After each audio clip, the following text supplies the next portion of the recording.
Hello everyone friends हम पढ़ रहे थे हिंदी कहानी का उद्भव और विकास। इस टॉपिक के अंदर हमने इसकी प्रस्तावना, हिंदी कहानी का इतिहास, हिंदी कहानी का आविर्भाव और हिंदी कहानी की प्रथम प्रसाद और उनकी कथाधारा, इन सारे पॉइंट्स पर हम बात कर चुके हैं। इन सारे पॉइंट्स को हम पढ़ चुके हैं और आज की अपने इस वीडियो में हम पढ़ेंगे प्रेमचंद और उनकी कथाधारा और मनोवैज्ञानिक कहानी। इन दोनों पॉइंट्स को हम इस वीडियो के अंदर पढ़ेंगे। तो फ्रेंड्स, सबसे पहले हम पढ़ेंगे प्रेमचंद और उनकी कथाधारा। ठीक है फ्रेंड्स, हमारा पॉइंट है प्रेमचंद और उनकी कथाधारा। फ्रेंड्स, वीडियो शुरू करने से पहले आपसे एक छोटी सी रिक्वेस्ट, अगर आपने अभी तक चैनल को सब्सक्राइब नहीं किया है या आप चैनल पर पहली बार आए हो तो प्लीज चैनल को सब्सक्राइब कर दीजिए, क्योंकि इससे आपको हमारे द्वारा जो अपलोड की गई वीडियो होगी वो सबसे पहले आपको मिल जाएगी आसानी से। और ऐसे ही यूजफुल, इंटरेस्टिंग और एजुकेशनल वीडियोस आपको आगे भी मिलती रहेगी। तो फ्रेंड्स, शुरू करते हैं प्रेमचंद और उनकी कथाधारा। प्रेमचंद ने 250 से अधिक कहानियां लिखी हैं। ठीक है फ्रेंड्स, प्रेमचंद जी ने 250 से ज्यादा कहानियां लिखी हैं तथा अपने पूरे जीवन काल में वे कहानियां लिखते रहे। दुनिया का सबसे अनमोल रत्न से लेकर कफन तक उनकी कहानियां पर्याप्त लंबी तथा महत्वपूर्ण हैं। ये दोनों कहानियां प्रेमचंद जी के हैं, दुनिया का सबसे अनमोल रत्न और कफन। और इस यात्रा के विभिन्न पड़ावों पर प्रेमचंद की रचनात्मक चेतना को विभिन्न स्तरों पर स्पष्ट रूप से देखा जा सकता है।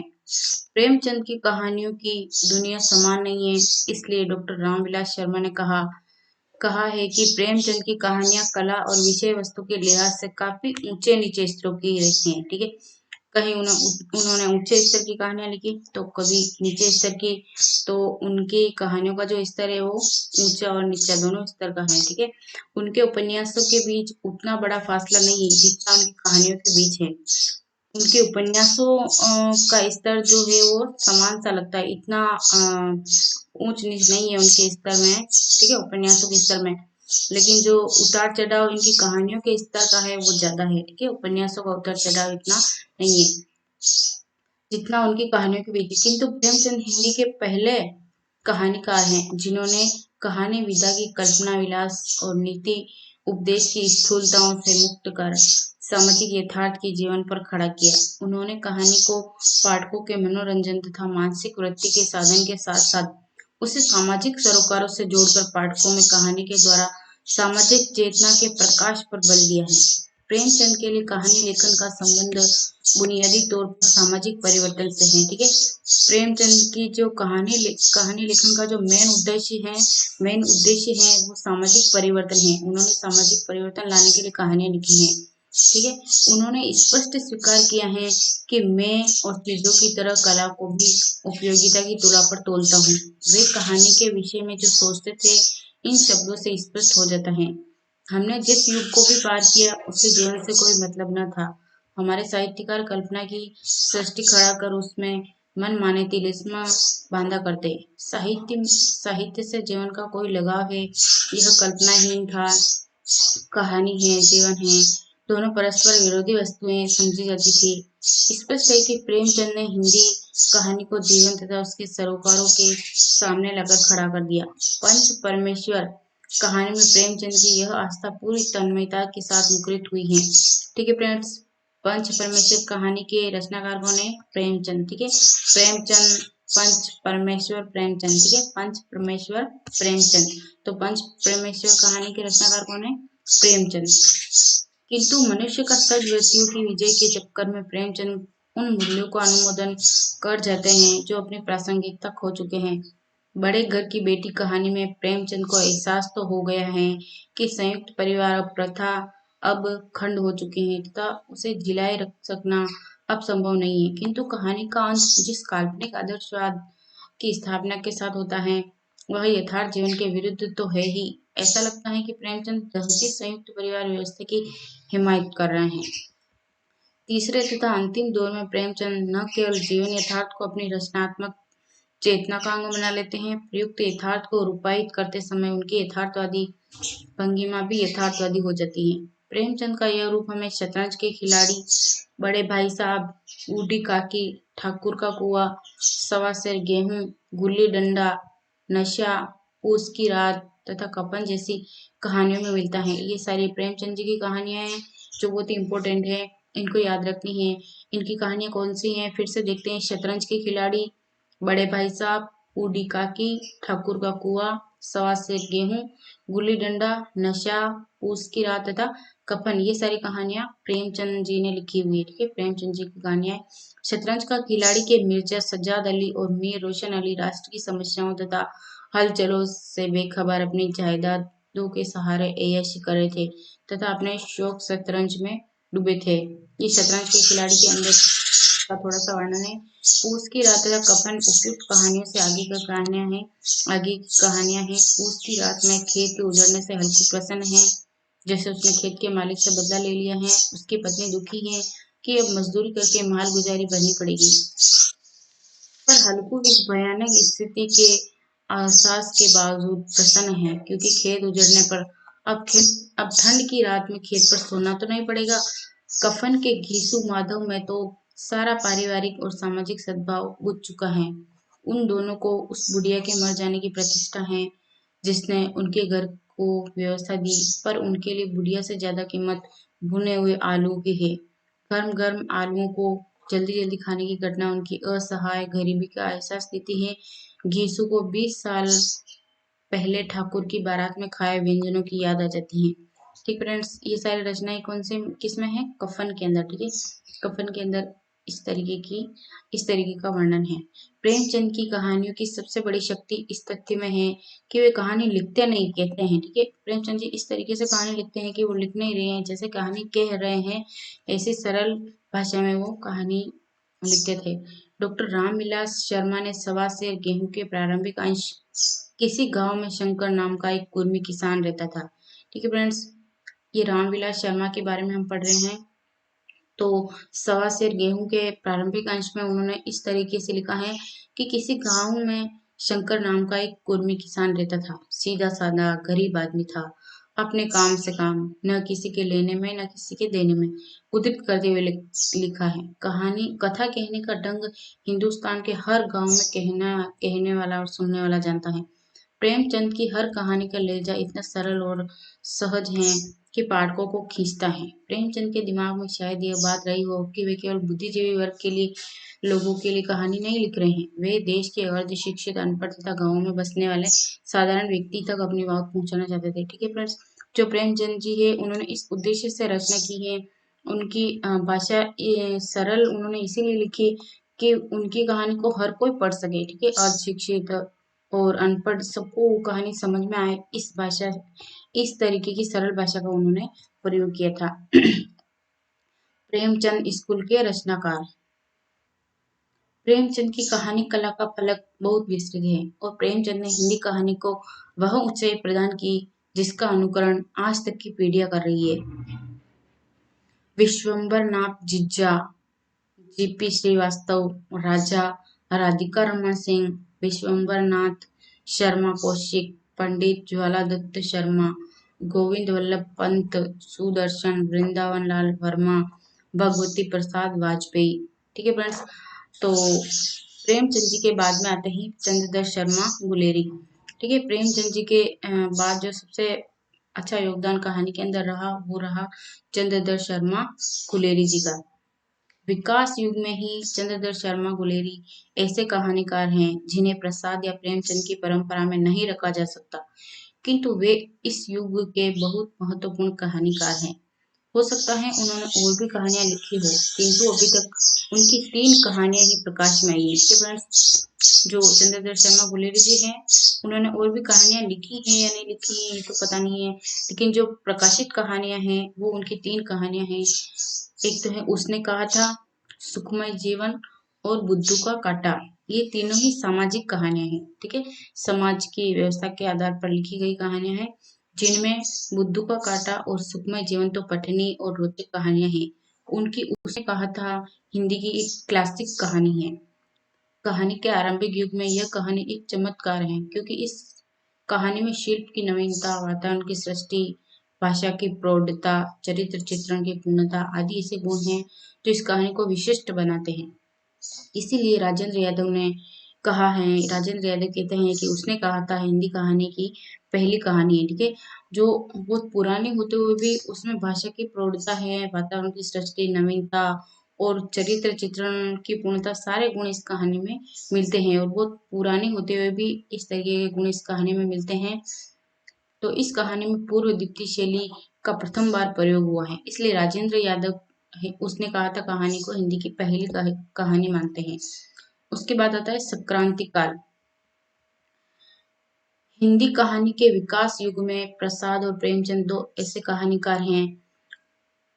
ठीक है फ्रेंड्स, सबसे पहले तो आते हैं जयशंकर प्रसाद और उसके बाद आते हैं मुंशी प्रेमचंद। उसके बाद हमने पढ़ा था निराला। ठीक है फ्रेंड्स, सूर्यकांत नहीं, सूर्यकांत त्रिपाठी निराला नहीं, सॉरी, चंद्रधर शर्मा गुलेरी, नाम एक जैसे हैं, चंद्रधर शर्मा गुलेरी को पढ़ा था हमने। और इसके बाद हम संक्रांति काल पढ़ रहे हैं। हिंदी कहानी के विकास युग में प्रसाद और प्रेमचंद दो ऐसे कहानीकार हैं जो समूचे विकास की प्रवृत्तियों का प्रतिनिधित्व करते हैं। प्रसाद और प्रेमचंद की कहानियां दो प्रवृत्तियों का प्रतीक है। प्रसाद और प्रेमचंद के बाद हम पाते हैं कि कहानी ही नहीं, जीवन में ही अनेक प्रकार की प्रवृत्तियां विकास पर रही है। जीवन दर्शन और व्यक्ति विश्लेषण की सर्वथा नई प्रविधियां उदित हो रही हैं। इन प्रविधियों से कहानी कला का विस्तार हो रहा है और नए नए प्रयोगों का मार्ग प्रशस्त हो रहा है। इस युग की कहानियों पर विचार करने से पूर्व इस युग की प्रवृत्तियों पर विचार करना आवश्यक है। ठीक है फ्रेंड्स, अब हमारा लास्ट पॉइंट है मनोविज्ञान। इस टॉपिक को पढ़ने के बाद, इस पॉइंट को पढ़ने के बाद हम अगला वीडियो बनाएंगे पार्ट 3। ये पार्ट 2 है, इससे पहले एक वीडियो हम बना चुके हैं। ठीक है फ्रेंड्स, तो हम लास्ट पॉइंट पढ़ रहे हैं मनोविज्ञान। प्रेमचंद तो कहानी में किसी मनोवैज्ञानिक सत्य की प्रतिष्ठा अवश्य मानते थे। संक्रांति युग तक आते आते रचनाकारों के लिए व्यक्तित्व का मनोजगत भी उतना ही प्रमुख हो गया जितना बाहरी संसार। पश्चिम से आए मनोवैज्ञानिक सिद्धांत के ज्ञान ने इस युग के कथाकारों को यह समझने पर विवश किया कि मनुष्य का अंतर जगत उसके बाहरी जगत से कहीं अधिक प्रभावशाली है और उसके इस जगत की जटिलताएं उसे हर क्षण प्रभावित करती हैं। मनोविश्लेषण पद्धति से हमें व्यक्ति के अंतर जगत की गुत्थियों को समझने की क्षमता भी प्राप्त हुई तथा व्यक्तित्व की जटिलताओं को विश्लेषित करने की समझ भी मिली। मनोविश्लेषण द्वारा व्यक्ति के व्यक्तित्व, चरित्र, आचरण और उसके व्यवहार का आकलन किया जाने लगा। मनोविश्लेषण किसको बोलते हैं फ्रेंड्स? मन का विश्लेषण, मन की भावनाओं के आधार पर कहानी लिखना। ठीक है, इतना ही नहीं, इसी दृष्टिकोण से सामाजिक प्रश्नों को भी समझने का प्रयास किया जाने लगा। अपराध, विद्रोह, पाप, पतन जैसे प्रत्ययों को नई तरह से समझने की प्रक्रिया आरंभ हुई तो पापी, विद्रोही, अपराधी व्यक्तियों का आकलन भी करुणा और दया के साथ करने की परंपरा आरंभ हुई। स्त्री पुरुष संबंधों को नए सिरे से व्याख्यायित किया जाने लगा तथा इन संबंधों में भी व्यक्ति के महत्व को समझा जाने लगा। ठीक है फ्रेंड्स, अगला हमारा पॉइंट आता है मनोवैज्ञानिक कहानी। इस युग के जैनेन्द्र कुमार, अज्ञेय और अज्ञेय के अलावा यशपाल, इलाचंद्र जोशी, उपेंद्र नाथ अश्क, ये सारे मनोवैज्ञानिक कहानी के अच्छे कहानीकार थे, तो इनके बारे में हम पढ़ेंगे। इस युग के जैनेन्द्र कुमार, अज्ञेय आदि कहानीकार बाहरी सामाजिक टकराहटों की अपेक्षा भीतरी तनावों पर अपनी अधिक दृष्टि केंद्रित करते हैं। ठीक है फ्रेंड्स, जो बाहरी जो सामाजिक वातावरण है उसके ऊपर कहानी नहीं लिख करके जो ये जो लेखक है वो मनुष्य के मन की स्थिति के ऊपर, मनुष्यों के मन की स्थिति के ऊपर इन्होंने कहानियां लिखी हैं। उनके अंदर सबसे पहले हम पढ़ेंगे जैनेन्द्र कुमार और उसके बाद में अज्ञेय और यशपाल और इलाचंद्र जो भी कहानीकार रहे हैं, तो उनको हम पढ़ेंगे। तो इन कहानीकारों की दृष्टि अब मानव व्यक्तित्व की भीतरी परतों में झांकने की ओर उन्मुख है और इनकी कहानियां समाजशास्त्र, मनोवैज्ञानिक, राजनीतिक से वैयक्तिक और सार्वजनिक से व्यक्तिगत की ओर बढ़ती हैं। कहानी की यह यात्रा जैनेन्द्र और अज्ञेय से आरंभ होती है और नई कहानी के उन्मेष तक दिखाई देती है। ठीक है, हम पढ़ रहे हैं जैनेन्द्र कुमार जो मनोविश्लेषण के वादी कवि हैं। ठीक है, मनोविश्लेषण के ऊपर इन्होंने कहानी लिखी है। जैनेन्द्र कहानी के पहले कहानीकार हैं जो पाठकों का ध्यान प्रेमचंद और प्रसाद की कहानियों से हटाकर अपनी ओर खींचते हैं। प्रेमचंद और प्रसाद के बाद हिंदी कहानी के क्षेत्र में जैनेन्द्र ही बड़े कहानीकार के रूप में प्रतिष्ठित होते हैं। ठीक है फ्रेंड्स, सबसे पहले आते हैं प्रेमचंद और उसके बाद प्रसाद और उसके बाद हम तीसरा नाम लेते हैं तो वो है जैनेन्द्र जी। ठीक है, जैनेन्द्र की कहानियों की सबसे बड़ी विशेषता यही है कि वे घटना सूत्र तथा कथानक के विकास की अपेक्षा चरित्र चित्रण, वातावरण और मन स्थितियों के अंकन पर अधिक ध्यान देते हैं। ठीक है फ्रेंड्स, मन स्थितियों के अंकन पर अधिक ध्यान देते हैं। मार्कंडेय का जैनेन्द्र की कहानी कला के बारे में यह वक्तव्य काफी महत्वपूर्ण है। पहले जैनेन्द्र ने अपने मूल्यों के स्रोत के रूप में एक काल्पनिक संसार रचकर उसे अशरीरी पात्रों की छाया से आबाद किया और एक झूठी कथा वस्तु के सहारे कहानी गढ़नी चाहिए। राजेंद्र यादव उनके बारे में नई बात दूसरी तरह से कहते हैं। जैनेन्द्र काफी हद तक अन्योक्ति, नीति कथा, फैंटेसी और बुद्धिगम्य स्थितियों के रूप में रचित कहानी का इस्तेमाल दार्शनिक निष्कर्षों के लिए करते हैं। जैनेन्द्र की कहानी का मूल आधार जीवन दर्शन और मनोविज्ञान है। ठीक है, जैनेन्द्र की कहानी का मूल आधार क्या है? जीवन दर्शन और मनोविज्ञान है। इन्हीं दोनों तत्वों से उन्होंने हिंदी कहानी को समृद्ध किया और क्योंकि उन्होंने संख्या में काफी कहानियां लिखी हैं, वे अपनी दार्शनिक दृष्टि के बारे में एक रात की भूमिका में स्पष्ट भी कर देते हैं। दार्शनिक तत्व के रूप में सत्य अत्यंत गरिष्ठ है। इस रूप में वह सत्य अपरोक्ष भी है। वह अधिकांश के लिए अग्राह्य है। उसकी दृष्टांगत, चित्रगत और कथागत रूप में परिवर्तित करो तभी वह रुचिकर और कार्यकारी बनता है। उनकी कहानियों की भाषा जैनेन्द्र की अपनी भाषा है जिसमें कोई जटिलता नहीं है, कोई अस्पष्टता नहीं, कोई बोझिलता नहीं है। छोटे छोटे वाक्य और सरल शब्दावली यह जैनेन्द्र की सबसे बड़ी ताकत है जो उन्हें हिंदी का विशिष्ट कहानीकार बनाती है। ठीक है फ्रेंड्स, अब हम पढ़ेंगे अज्ञेय सच्चिदानंद हीरानंद अज्ञेय। इनके बारे में हम पढ़ेंगे। तो सच्चिदानंद हीरानंद अज्ञेय ने अपने ही लेख अज्ञेय के बारे में हिंदी की प्रतिनिधि कहानियों की भूमिका में लिखा है। अज्ञेय प्रथमतः मानव चरित्र से संबद्ध कथाकार हैं। उनकी कहानियों में व्यक्तियों के चरित्र और अभिप्राय का परिष्कृत विश्लेषण किया गया है और कहानी की रचना में कथाबंध की असामान्य दक्षता प्राप्त होती है। उनकी कहानी सामाजिक संघर्ष और भेदभाव की तस्वीर भी खींचती हैं और कई में अन्याय के विरुद्ध एक सशक्त आवाज भी उठाई गई है। किंतु अज्ञेय का दृष्टिकोण प्राथमिक तौर से एक कवि का है जो सामाजिक संघर्ष के केवल व्यक्तिक निजी को अपना विषय बनाते हैं। इससे उनकी दृष्टि स्पष्ट हो जाती है। जैनेन्द्र को दार्शनिक कहानीकार कहा गया है। ये इम्पोर्टेंट है फ्रेंड्स। जैनेन्द्र को कौन सा कहानीकार कहा गया है? दार्शनिक कहानीकार। इसको याद रखना है, अक्सर पूछा जाता है एग्जाम में। ठीक है, जबकि अज्ञेय को मनोवैज्ञानिक। जैनेन्द्र को दार्शनिक कहानीकार कहा गया है और अज्ञेय को मनोवैज्ञानिक। अज्ञेय का गद्य अपने आप में अप्रतिम है। शब्द की ताकत को समझते हुए उसका प्रयोग करने की क्षमता जितनी अज्ञेय में है उतनी बहुत कम लोगों में होती है।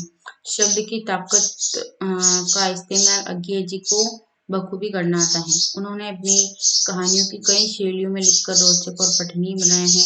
अज्ञेय की रोज कहानी एक विशिष्ट कहानी है जो संवेदना के स्तर पर नई कहानी से भी आगे की कहानी है। ठीक है, उनके बाद आते हैं यशपाल जी। उनके बारे में हम पढ़ेंगे। तो यशपाल इस युग के सबसे महत्वपूर्ण कहानीकारों में है। विचारधारा से वामपंथी और जीवन में क्रांतिकारी रहने के कारण उनकी रचना दृष्टि का निर्माण द्वंद्वात्मक भौतिकवाद की चेतना से हुआ है। उनकी कहानियां निर्वैयक्तिक सामाजिक समस्याओं के धरातल पर टिकी हैं क्योंकि यशपाल के लिए रचना कर्म मनुष्य के संघर्ष में शामिल होने का माध्यम है। वे अपनी रचनाओं में सर्वहारा की पक्षधरता करते हैं और पूंजीवादी शोषक व्यवस्था का विरोध करते हैं। उनकी कहानियों का एक पक्ष स्त्री पुरुष संबंधों की नई व्याख्या है। उनकी कहानियां समस्या प्रधान हैं, इसमें समसामयिकता और यथार्थवादिता के साथ मनोविश्लेषण भी मिलता है।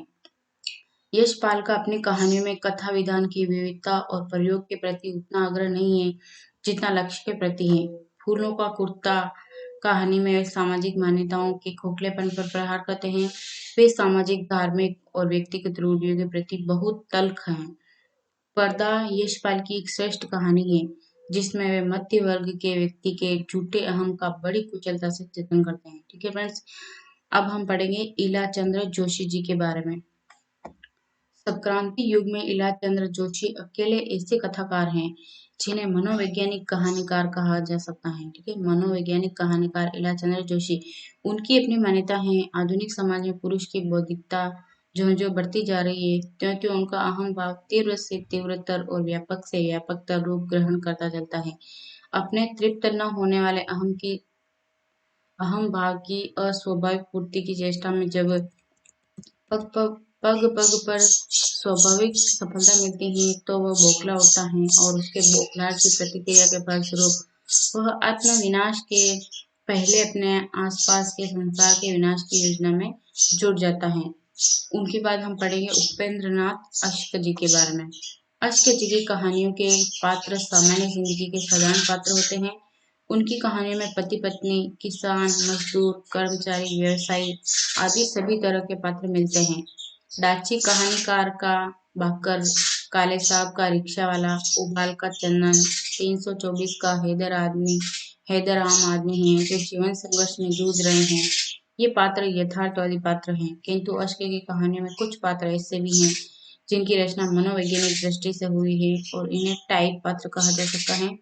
पिंजरा कहानी की शांति हमारे हास्योन्मुख समाज का प्रतीक है, तो पत्नी व्रत के खन्ना साहब स्वार्थी वर्ग का प्रतिनिधित्व करते हैं। किंतु विशेष बात यह है कि अश्क की कहानियों के पात्र मानवीय धरातल पर टिके हैं, इसलिए वे जीवंत लगते हैं। इनके अतिरिक्त इस युग में अन्य उल्लेखनीय कहानीकार हैं। ठीक है, ये मैं जो कवि थे इनको हमने पढ़ लिया है और अब जो अन्य जो कवि हैं उनके नाम हम पढ़ लेते हैं। भगवती चंद्र वर्मा, सूर्यकांत त्रिपाठी, निराला पहाड़ी आदि। भगवती चरण शर्मा प्रेमचंद की परंपरा के कहानीकार हैं। उनके प्रसिद्ध कहानी प्रायश्चित समाज के अंधविश्वास की झूठी मान्यताओं पर तीखा व्यंग करती हैं। तो मुगलों ने सल्तनत बख्श दी कहानी हमारे देश के निवासियों की कहानी का चित्रण बड़े कलात्मक ढंग से करती हैं। निराला जी वैसे तो छायावादी काव्यधारा के प्रमुख स्तंभ हैं, किंतु उन्होंने यथार्थवादी कहानियां भी लिखी हैं। इसी युग में प्रमुख कहानीकारों में पहाड़ी का नाम भी लिया जाता है। ठीक है, पहाड़ी कहानीकार हैं। वे मनोवैज्ञानिक धारा के कहानीकार हैं, किंतु उनकी कहानियों को मूल समस्या सेक्स समस्या है। चौथे दशक में साहित्य का मंच प्रगतिवादियों के हाथ में है, किंतु पांचवें दशक में भारत में गहरी उथल पुथल होती है। दूसरे महायुद्ध की पृष्ठभूमि में स्वतंत्रता का आंदोलन तीव्र होता है। भारत छोड़ो आंदोलन का प्रभाव पूरे देश पर पड़ता है। आजादी मिलती है तो देश को विभाजन की त्रासदी झेलनी पड़ती है और मारकाट के दृश्य लोगों को देखने पड़ते हैं। तीव्र राजनीतिक गतिविधियों के चलते 20वीं शताब्दी के पांचवें दशक में हिंदी कहानी की गति बहुत तेज नहीं रह पाती, किंतु 1950 के बाद हिंदी कहानी का विकास अपनी पूरी गरिमा के साथ होने लगता है और साहित्य के क्षेत्र में हम नई नई प्रवृत्तियों का उन्मेष देखते हैं। हम छठे दशक में पाते हैं कि प्रगतिवादी हिंदी कविता की उन प्रवृत्तियों पर प्रहार कर रहे हैं जिनका प्रतिनिधित्व अज्ञेय कर रहे थे। तो कथा के क्षेत्र में जैनेन्द्र की व्यक्तिवादी चेतना भी उनकी आलोचना के केंद्र में आ जाती है। इस तरह बहस के स्तर पर भी नई पीढ़ी के रचनाकारों में एक नई चेतना और ऊर्जा का उन्मेष हम स्वतंत्रोत्तर काल में पाते हैं और यही वह प्रस्थान बिंदु है जहाँ से हिंदी कहानी की नई कहानी का परिदृश्य उभरता है। संक्षेप में स्वतंत्रोत्तर युग में भारतीय जीवन में परिवर्तन के विभिन्न रूपों को हम इन घटनाओं में देख सकते हैं। तो फ्रेंड्स आज के लिए यहीं तक और अगले वीडियो में स्वतंत्रोत्तर कहानीकार की कथा दृष्टि में परिवर्तन और हिंदी कहानी के विभिन्न आंदोलन के बारे में हम अगले वीडियो में पढ़ेंगे। तो फ्रेंड्स ये वीडियो आपके लिए यूजफुल लगा हो तो प्लीज़ वीडियो को लाइक कर दीजिए और अगर आपके किसी दोस्त के सिलेबस में ये वीडियो है तो उसको भी शेयर कर दीजिए। धन्यवाद।